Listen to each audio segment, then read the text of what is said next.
Would you like to say something about your experience with the Yogi Bhajan, how he sort of had a magnetic influence on you so that not only you ended up learning yoga from him, but also converted to Sikhism?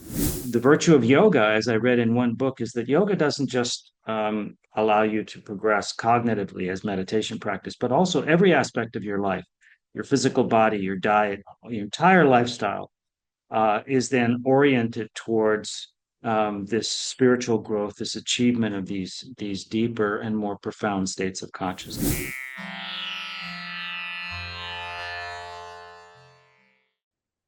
Namaste, my dear brothers and sisters. I have with me here today Dr. Satbir Khalsa, whom I've had the pleasure of knowing for about 25 years. And that was about the time when he started his career as a yoga researcher.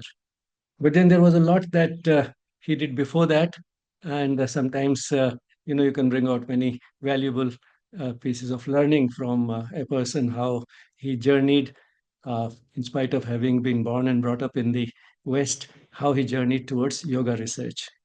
So, Sadbir, why not we start with your teenage years when, like so many young people in the West, you also were not satisfied with the way things were and were looking for an alternative which could make life more meaningful.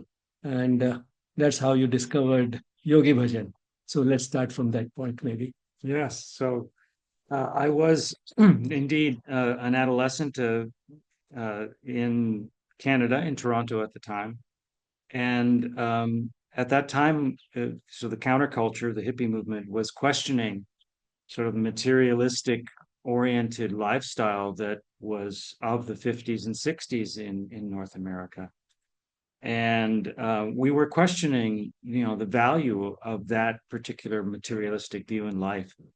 And so there was a lot of experimentation going on. There was a lot of substance use that was exploring these altered states of consciousness and these different ways of approaching life and consciousness.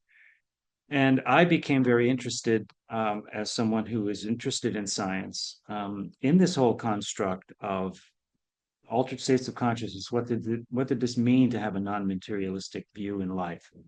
And so I began reading at the libraries about these altered states of consciousness, some which came from experiences with hallucinogens, which were very popular then. People were taking marijuana and LSD and so on. I was very interested in this whole idea of these altered states of consciousness. And my reading at first began with sort of the psychophysiology of these substances, but then immediately transitioned into the idea of these altered states of consciousness. What were they? And then from there into the enormous literature of contemplative practices, practices which were aimed historically at achieving these higher states of consciousness. And that ultimately drew, of course, into specific practices. And the one that made the most sense as I was reading all of the literature was the practice of yoga. Meditation certainly was known at that time. And the virtue of yoga, as I read in one book, is that yoga doesn't just allow you to progress cognitively as meditation practice, but also every aspect of your life, your physical body, your diet, your entire lifestyle is then oriented towards this spiritual growth, this achievement of these deeper and more profound states of consciousness. So that's what brought me to the concept of wanting to get into a practice of yoga. Would you like to say something about your experience with the Yogi Bhajan, how he sort of had a magnetic influence on you so that not only you ended up learning yoga from him, but also converted to Sikhism? So this was an interesting story. As I was an undergraduate at the University of Toronto, I was resolved that I would begin a yoga practice. So then the question was, what would I practice? And it just so happened that at that point in time, there was a course being offered at the University of Toronto for credit, and it involved yoga practice. And so clearly, this was like somewhat of a message from the heavens, if you will. And I showed up at the first class, and there was a man wearing a white turban, dressed like I am right now, teaching the yoga class. He was teaching Kundalini yoga as taught by Yogi Bhajan. And so He was the head of the ashram in Toronto that was just off campus, and I took that course and I began a yoga practice. And I never looked back. And then I started to develop a relationship with the ashram. I started to attend yoga at the ashram and got to know the ashram community. I traveled to their summer yoga retreat in New Mexico for several years and became very devoted to the practice. And then ultimately, after a couple of years, I actually moved into the ashram in Toronto. So I never really met Yogi Bhajan, who was the yoga master who brought Kundalini yoga to North America until much later. For me, it was the practice, it was the individuals in the ashram that encouraged me to adopt this full ashram lifestyle. And so I have been living in yoga ashrams since 1973, in ashrams in Toronto, in Vancouver, in Virginia, in the United States, after I moved there, and then ultimately in the Boston area where I currently live. So I have lived in a number of our Kundalini yoga ashrams. And over time, I have actually developed over that period of time, I had developed a relationship with Yogi Bhajan, who was the teacher that was sharing all of these practices and had on many occasions counseling with him and interactions with him. So that was a very positive aspect of my spiritual development and growth in yoga. Now, maybe we can turn to your entry into neurophysiological research, which is something that was not your first choice. You wanted to research on yoga, but all the same, since funding was not available for yoga research, you ended up doing your doctorate on some aspects of neurophysiology, which of course became relevant to your yoga studies later on. Maybe now we could turn to that aspect of your life as a scientist. Yes, so I was always interested in science, and that's what brought me to the study of the yoga documents to engage in a yoga lifestyle. But once I engaged in the yoga lifestyle, it occurred to me that these practices deserve to be researched, deserve to be understood from the perspective of neuroscience. So in 1975, I set the goal of developing a yoga research career. And so I had to go back to school, pick up some additional undergraduate courses that are aimed more at neuroscience and biology. And then ultimately, by 1978, I had enrolled at the University of Toronto in a graduate program for a PhD in the field of neuroscience. Now, at that time, there was very little, if any, research being done in yoga and meditation, of course. And so I had to pick a conventional field of neuroscience, which I did. And for 7 years, then I got my PhD at the University of Toronto in neuroscience. And then it was in 1985, and then I had decided, well, okay, now I have my PhD in neuroscience. Now I can begin yoga research. Well, there were very few people even in 1985 doing this, but I was able to meet with Dr. Herbert Benson, who is passed away a few years ago, who was the only real sort of dominant figure in the field of meditation research at that time. And I met with him very briefly at Harvard. And he asked me if I had an MD. I said no. And he said, well, I can't support a postdoctoral fellow unless they're an MD because then they can support their own salary. We have no funding for a PhD. So I had to decide on another field in the field of neuroscience, and I chose biological rhythms and sleep as a field to study. And so I went into that conventional research at the University of Virginia. So for 10 years, I was postdoctoral fellow there and then adopted a second postdoctoral position at Harvard Medical School, where I was studying sleep in humans and circadian rhythms in humans. Now, fortunately, again, the universe was speaking, and there was the foundation of what was called at that time the National Center for Complementary and Alternative Medicine at the National Institutes of Health, which was funding research on practices like yoga and meditation. So in 2000, I submitted a grant application and I was fortunate to get a 5-year research career award to study the effects of yoga relevant to sleep, specifically for insomnia. And so this began my yoga research career. This is where I was finally able to actually begin doing research in yoga in 2001. So this is a long trajectory. I set the goal in 1975 and was not able to start until 25 years later. So What I like to say is that patience pays in science. And so, I have been fortunate in being able to conduct research since 2001 full time. And I have recently now partially retired, but I am grateful for having been able to have a successful yoga research career for a good 20 years and remain fully funded.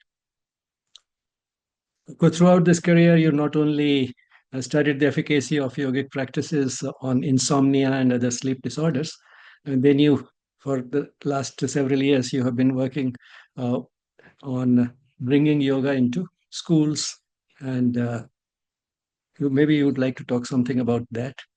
Yeah, so when I was able to finally get Mhm. funding to do yoga research, I jumped in wholeheartedly. I mean, it wasn't just that I was just doing research in my laboratory.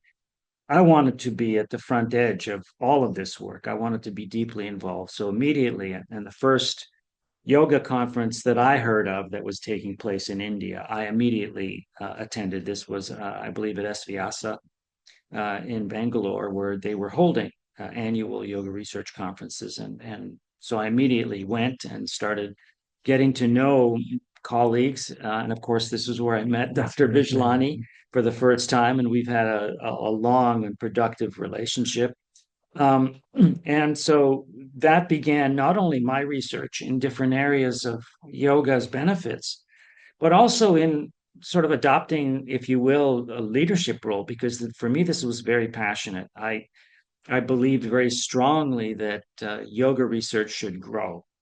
And so I made a lot of efforts to not only conduct my own research in our laboratory, but also to interact with yoga researchers around the world, to promote yoga research further, because I believed it was the yoga research that could support ultimately the implementation of yoga more deeply into mainstream society, into societal institutions, including the schools, the workplace, and the healthcare system. So, my laboratory, the research that we conducted started with insomnia research, but then we moved on and also studied other disorders. So, we did clinical trials for post traumatic stress disorder. We did clinical trials for generalized anxiety disorder. It came very important to me to do research in an area which I felt would have the most impact in society, and that was bringing yoga into the schools. And then we also followed that up with yoga in the workplace, in employees and workers. So that was my trajectory in terms of our laboratory studies. It was very broad, covering a number of areas.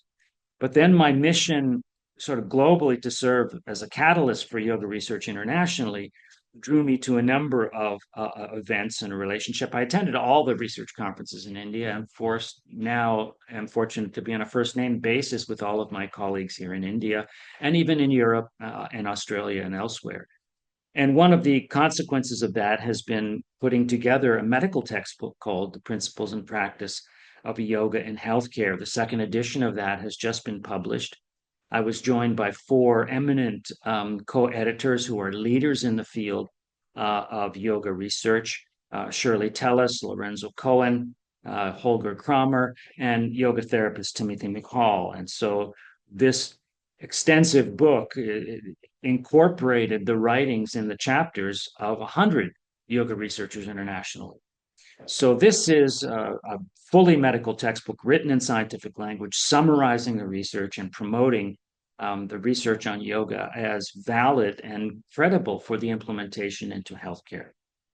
So that is one example of where I've been pushing that. I also have worked with the International Association of Yoga Therapists in the United States, and I've been coordinating a symposium on yoga research for over 10 years there, to bring scientists mostly from the US together on an annual basis to really serve as a platform to promote research on yoga. And with the International Association of Yoga Therapists, I have been serving as their editor in chief of the journal, the International Journal of Yoga Therapy, for over 5 years now. So these are sort of international roles that I have taken on to really promote and advance the field of yoga research. And one of my favorite areas, as Dr. Bijlani has just mentioned, is yoga in public schools and yoga for children, because to me, this is the greatest opportunity to bring yoga into the future. The children are the future. And if we give it to the children, this will carry them forward, and they will then be representatives of this in society. And this will prevent the epidemic that we have in NCDs if we give them these yoga skills, but it will also help treat the enormous mental health burden and physical disorders that our adolescents and children are actually facing. So, towards that end, we have conducted studies on yoga in schools. And more recently, again, we've put together a medical textbook. This is smaller, and collaboration with the editors of this book, Catherine Cook Catone and Shirley Tellis, we've now published just this last October, The Principles and Practice of Yoga for Children and Adolescents. And this book has 7 chapters, again, contributed by leading yoga researchers around the world who are working specifically with yoga for children and adolescents and showing the scientific benefits. So again, this is our way to try and promote this idea that yoga has credibility and value for implementation for children and adolescents, and specifically the most important place where all children can get it, into the public schools. Well, now that you are in the retirement mode, as you said to me today morning, uh, well, of course, those who are in the field of yoga never truly retire because the higher purpose of life of which we are aware continues till the last breath. But all the same, the way you pursue your path, the form that it takes, that does keep changing. So now that you're no longer dependent on research grants and jobs and titles and so on, how do you see your life evolving further and in light of all that you have been doing so far? I mean, how do you see the future taking you towards the goal of life itself? Yes, well, I mean, I continue to be deeply involved in yoga, and uh, this partial retirement. My wife claims I'm not really retired. I'm traveling, I'm writing, I'm lecturing constantly. So I'm not really retired in that sense. I have let go of a lot of the burdens of running a laboratory and writing grant applications. So I've been freed up from a lot of the very onerous tasks of conducting research, and I'm now able to focus on these higher levels, interacting with policymakers, interacting with leading yoga researchers. So, for example, we are planning a global yoga research conference here in India that we are scheduled to have hopefully in late January of 2026, and this will be under the auspices of the Indian Yoga Association. So, again, another way for us to really support and promote yoga research moving forward. And every time I travel, I take the opportunity to interact with leaders in the field, with departments, and even with political figures who have some interest in yoga to really push forward more this whole idea of the importance of yoga implementation into mainstream society, and working with new researchers and other researchers to work at this higher level, and where the level where policy decisions are made, where grant funding is made available, where fundings are made, where centers can be created, etc. So this is extremely rewarding because when I was just doing research in my laboratory, you publish one study, and yes, that is in PubMed, it has some impact. But when you interact on a policy level with a governor or a district supervisor or something like this, that is making change at the level of thousands of individuals being involved and benefiting. And so it's very satisfying to be working at this level with my seniority, with my experience in yoga research and my connections with other researchers in the field, to take advantage of all that I have achieved over the past 25 years, to take that further and deeper into society. So it's a very rewarding time in my career. So I can see you're making great use of the freedom that you now have of not being dependent on research grants and salaries and so on. So your Swabhava and Swadharma are being put to the best use to take yoga to the largest numbers and the most effective manner. Instead of doing research projects yourself, now I believe you are a consultant for research projects. So instead of just doing one project yourself, you are helping improve the quality of several research projects. Yes, and this is critical to yoga research. And one of the things I'm often asked to do is to provide young trainees, research trainees, into the adopting the skills that are necessary to conduct the best yoga research. Because it's one thing to publish a small clinical trial that is of low quality, but if we can train our yoga research trainees to conduct very rigorous trials, these will get published in the very strong journals. And it is these strong journals that make the greatest impact in modern medicine, like the Journal of the American Medical Association, Lancet, the British Medical Journal, New England Journal of Medicine. These are places that we need to see more of the yoga research being published. I can count on my fingers, unfortunately, at this point in time, on how many yoga research papers are published in these kinds of journals. So this is critically important to really help the young trainees, of which there are many. There are now a growing body of people who are really passionate about getting into the research in yoga, and we need to train them to be successful and support them in their careers so that they can move this field forward. Yes, in the modern era, it has become important to uh, research on the measurable, quantifiable impacts of yoga. And that's what is making yoga more and more acceptable. And you have contributed so much to it and are continuing to contribute in an enormous manner. But then there are impacts of yoga that are beyond measurement, which, in fact, on the path of yoga are more important. So now that you have that freedom, I'm sure you're going to turn to those aspects of yoga also, which will remain invisible within you, and you'll feel their own impact yourself, more on yourself rather than on the rest of the world. Would you like to say something about those aspects of yoga and how you're bringing them into your life, if you want to share? So yes, I mean it's a time of in spiritual texts they talk about different phases of life. They talk about the time when you are young and learning, they talk about the time when you are raising a family, and then they talk about the elderly years. And this is the time where you finally have the openness and the resources to really spend more effort on your personal development, your spiritual growth, and to foster that in others.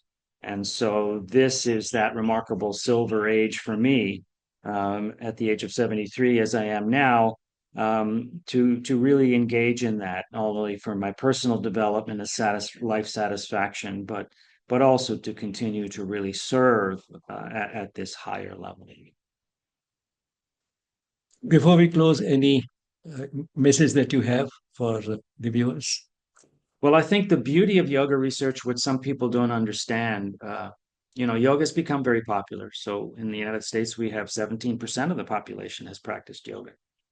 But the virtue of the science, the research, the biomedical research, is that it gives us a new way to talk about yoga. Because yoga teachers are trained to talk about these subtle aspects of yoga. They talk about chakras, they talk about prana, they talk about kundalini, they talk about spiritual development, koshas, and so on. And all of these concepts are integral to yoga and spiritual development from the scriptures.